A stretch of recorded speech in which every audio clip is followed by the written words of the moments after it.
தந்தை, மகன், தூய ஆவியாரின் பெயராலே ஆமேன்.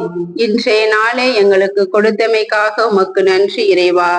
புனித மார்க்கு எழுதிய நற்செய்தியிலிருந்து வாசகம். அதிகாரம் 6, இறை வார்த்தைகள் 45 52 இறுதியாக. 5000 பேர் உணவு உண்ட பின் இயேசு கூட்டத்தினரை அணுகி கொண்டிருந்தார். அப்பொழுது தம் சீடரையும் உடனே படகேறி தமக்கு முன் அக்கரையில் இருந்து பெத்சாயாவுக்கு செல்லுமாறு அவர் கட்டாயப்படுத்தினார்.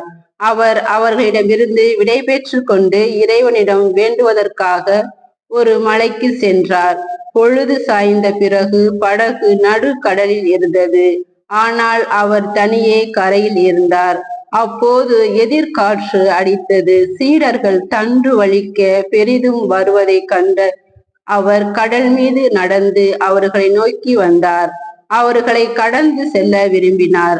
அப்போது ஏறத்தாழ 4ஆம் காவல் வேளை. அவர் கடல் மீது நடப்பதை கண்டு அது பேய் என்று எண்ணி அவர்கள் அலறினார்கள்.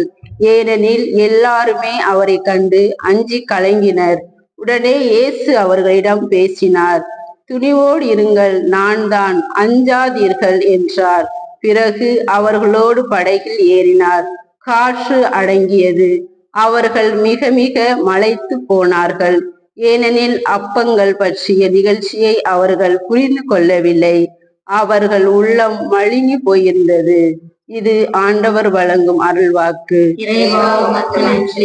விண்ணுலகில் இருக்கின்ற எங்கள் தந்தையே, உமது பெயர் தூயது என போற்ற பெறுக. உமது ஆட்சி வருக.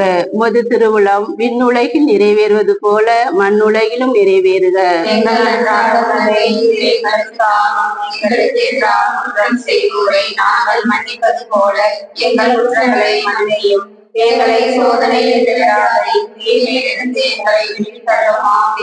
அருள் நிறைந்த மரியே வாழ்க. ஆண்டவர் உம்முடனே, பெண்களுக்குள் ஆசீர் பெற்றவள் நீரே. உம்முடைய திருவயிற்றின் கனியாகிய இயேசு ஆசீர் பெற்றவரே.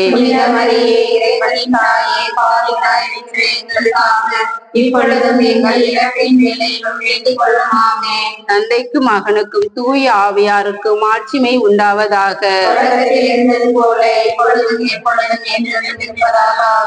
புனித ஆரோக்கிய மாதாவே, புனித செபஸ்தியாரே, புனித சூசையப்பரே, இயேசுவுக்கே புகழ், இயேசுவுக்கே மகிமை, இயேசுவுக்கே நன்றி.